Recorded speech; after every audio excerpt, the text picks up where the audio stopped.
Quand on crée la SNPC, Hydro-Congo n'était pas encore dissoute. C'est la création de la SNPC qui entraîne, après, la dissolution d'Hydro-Congo. J'ai dû, à la demande du président, renforcer ma sécurité. Je savais que j'étais suivi par des services.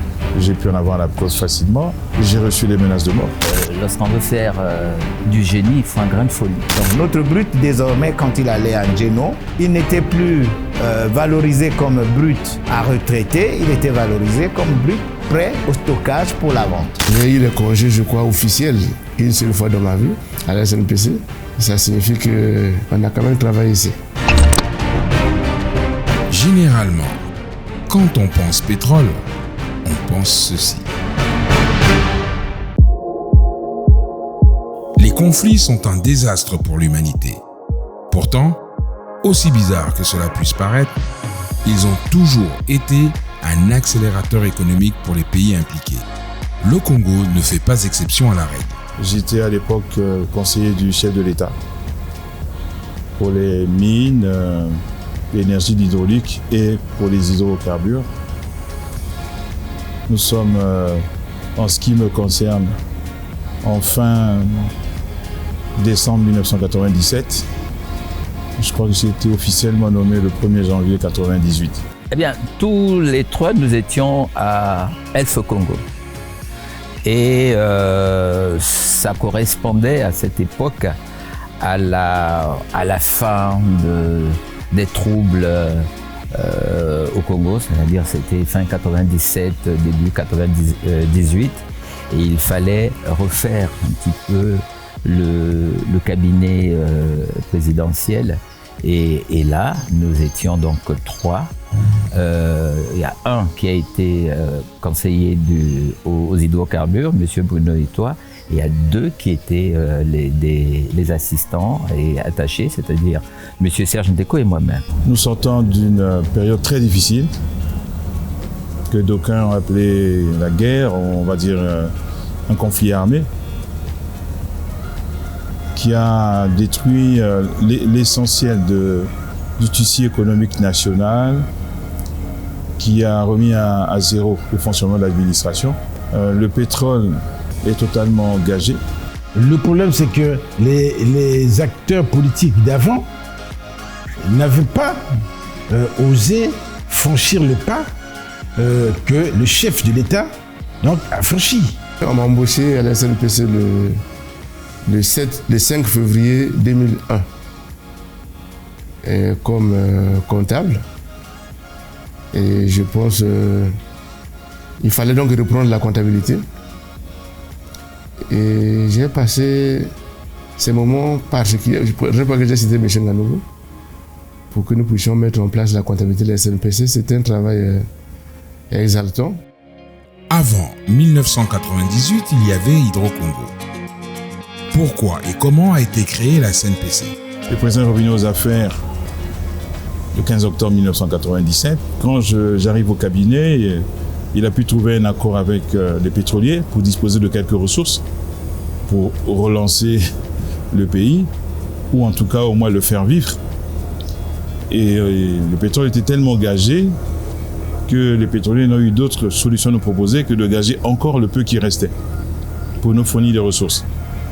Et évidemment, ce qu'ils ont fourni était très largement en deçà des besoins. À l'époque, les activités pétrolières étaient beaucoup plus gérées par la société Hydro-Congo, qui, elle, s'occupait beaucoup plus de la distribution. Il y avait une petite cellule qui s'occupait de l'exploration-production, mais le gros, c'était donc la distribution. Et la majorité donc, des droits à huile de la société étaient commercialisés par les deux principales sociétés de l'époque, qui étaient Elf et Agip. Aller revendre les pétroliers pour gager encore le peu qui restait n'enthousiasmait pas le président. Et donc il a mis en place, et je ne vais pas révéler des secrets d'État, mais je vais quand même vous donner la trame de ce qui s'est passé. Il a mis en place un groupe d'experts internationaux pour l'aider à réfléchir sur le moyen de mobiliser les ressources pétrolières. Nous avons travaillé dans le plus grand secret, changeant souvent de lieu de réunion au niveau international, changeant de capitale. Je me suis fait voler 4 fois mon sac parce que probablement beaucoup s'étaient rendu compte qu'on travaillait et voulaient savoir ce qu'on faisait. Une telle opération demande une vision de départ, des infrastructures et investissements, et des ressources humaines également. Dès que j'ai su que j'étais donc choisi pour porter cette lourde responsabilité, il a fallu travailler pour la constitution de l'équipe. Donc nous sommes venus par le biais de la présidence qui souhaitait justement mettre en place une petite équipe pour pouvoir revoir complètement la politique pétrolière à ce moment-là. Le président m'avait dit, écoute, Bruno, je veux qu'à la SNPC, tu puisses constituer la crème des Congolais dans les domaines pétroliers et connexes. Je dis bien la crème. Je veux les meilleurs. Je ne veux pas de recrutement sur les bases familiales, amicales. Non, non et non. Si c'est ça, alors c'est que tu n'as rien compris. Les premières négociations que nous avons faites en tant que SNPC, les sociétés en face, notamment les grands majors, venaient donc avec un air de supériorité, mais malheureusement, ils ont été surpris de voir arriver devant eux des gens avec des ordinateurs et qui sont venus donc négocier, mais avec des simulations mathématiques. Et nous avons préparé ensemble les démarrages à la SNPC. Ça signifiait trouver un siège, tout bêtement, l'équiper en mobilier, en ordinateur, avoir quelques véhicules. Trouver de capital, ça n'a pas été facile. Et anecdotiquement, je suis allé voir le président qui m'a dit mais il faut aller voir le ministre des Finances de l'époque, Mathias Nzon. Je suis allé le voir, il m'a dit mais moi j'ai pas d'argent. Je suis reparti chez le président qui m'a dit mais si le ministre des Finances n'a pas d'argent, vous voulez que je le trouve? Donc il a fallu réfléchir pour aller trouver une niche quelque part. Permettez que je ne donne pas les détails, mais on a trouvé une niche quelque part dans le système pétrolier qu'on connaissait par cœur. Et c'est grâce à cette niche que nous avons pu libérer. À l'époque, c'est ce que exigeait l'OADA, ça a changé depuis, le quart du capital. Et comme c'était une volonté de là-haut, nous avons réussi, il faut quand même le reconnaître, beaucoup de difficultés, à imposer la SNPC. Quand nous avons pris les fonctions, à l'époque, la SNPC avait pris l'option de sortir du portage. Bon, je pense que avec le recul, moi-même j'étais là, c'est pas pour accuser les prédécesseurs, j'étais aux finances. Nous avons pris un prêt avec le consortium de banques qui était dirigé par Ecobank. Et cette dette a failli créer réellement des problèmes à la SNPC. Dans un tel contexte, où tout le monde se méfie de tout, quels ont été les risques? Écoutez, on a dit à ma femme, un coup de fil anonyme, dites à votre mari qu'entre une cargaison de barils et la vie d'un homme, il n'y a pas photo. Voilà.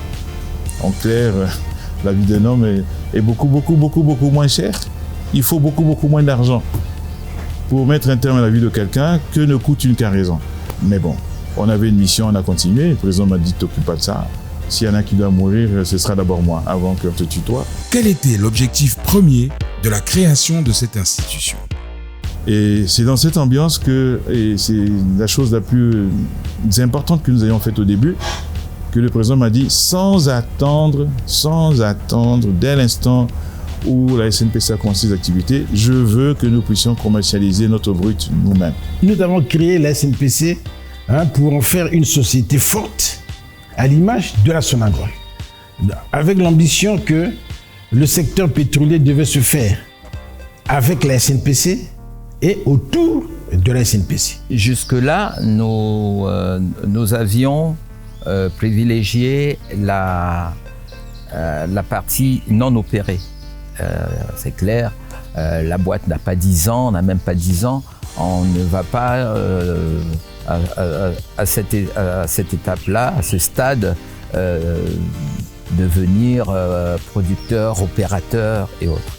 Donc, lorsque je prends le bébé, je considère qu'il est de mon devoir de faire en sorte que cette boîte puisse commencer à penser production. En sortant du néant, comment se crédibiliser auprès de tous, partenaires, les ressources humaines. Et nous avons donc engagé un grand programme de formation. Je vous ai parlé de Denis Gokana, c'est sans doute le premier qui a commencé la formation quand nous étions encore au cabinet, il a poursuivi quand la SNPC a été créée. Par la suite, je vous ai parlé de Denis Christel, Sassou Nguesso, je vous ai parlé de Oba, qui est décédé maintenant, Corneille. Je suis un peu un profil, entre guillemets, exceptionnel à la SNPC, c'est que j'ai bénéficié d'une bourse SNPC. Et donc, quand j'allais en études, à l'époque, j'allais pour faire un 3e cycle. Et en même temps, j'étais déjà en lien avec la SNPC. Et c'était à l'époque de celui qui est aujourd'hui le ministre des Hydrocarbures, Monsieur Itoa. Si nous voulons avoir les meilleurs Congolais chez nous, il faut qu'ils soient aussi bien payés que dans les compagnies privées. Ils ne viendront pas. Donc la même convention collective, les mêmes avantages, la même grille salariale exactement la même, mais nous n'avions pas l'argent pour ça. Et donc, pendant plusieurs mois, je n'ai plus la durée. Tout le monde, moi y compris, nous étions payés sur la base d'un forfait. Vous savez, lorsqu'on veut faire du génie, il faut un grain de folie.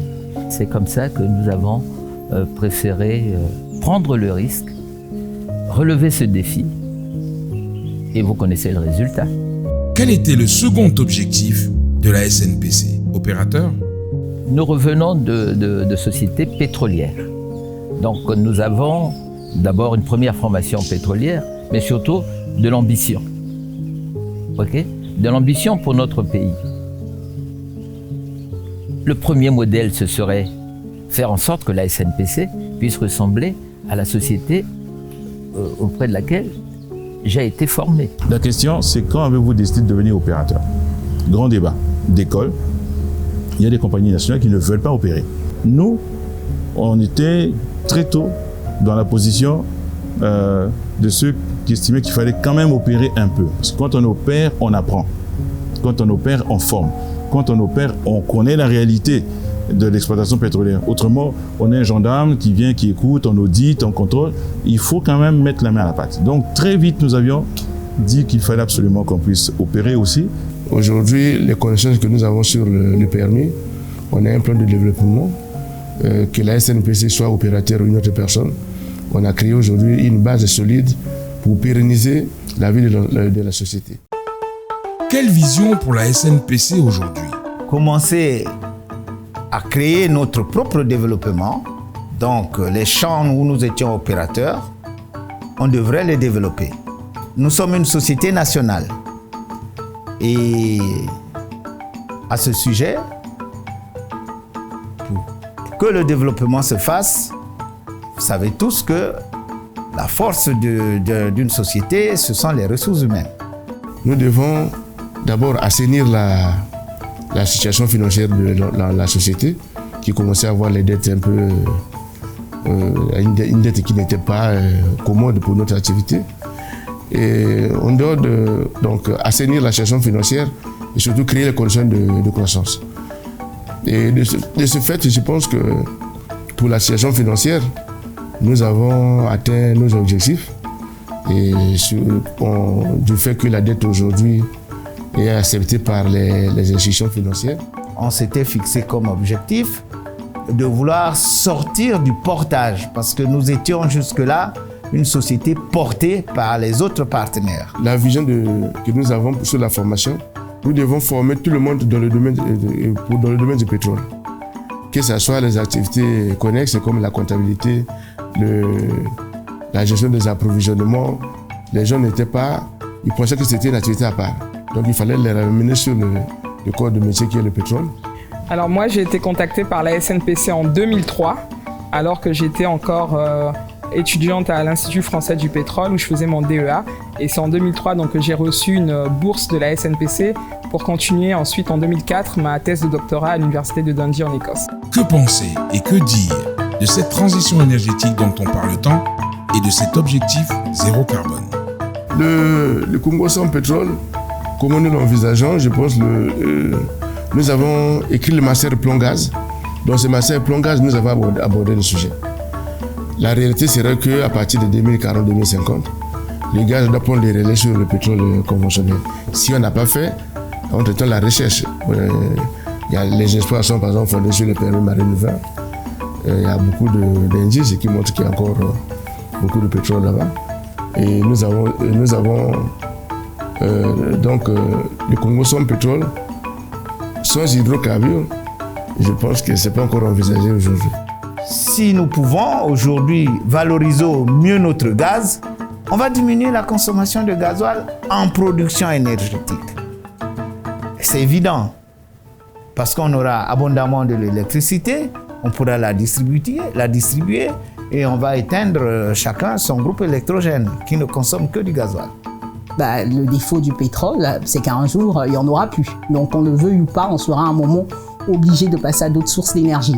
Mais nous, on pense qu'on a encore 30 ans, peut-être 20-30 ans d'exploitation du pétrole, tout en étant toujours en train aussi de travailler sur ces énergies renouvelables-là et sur ces transitions qui, de toute façon, s'imposent. Un Congo sans pétrole, ça voudrait dire un monde sans pétrole. Non, pour l'instant, non.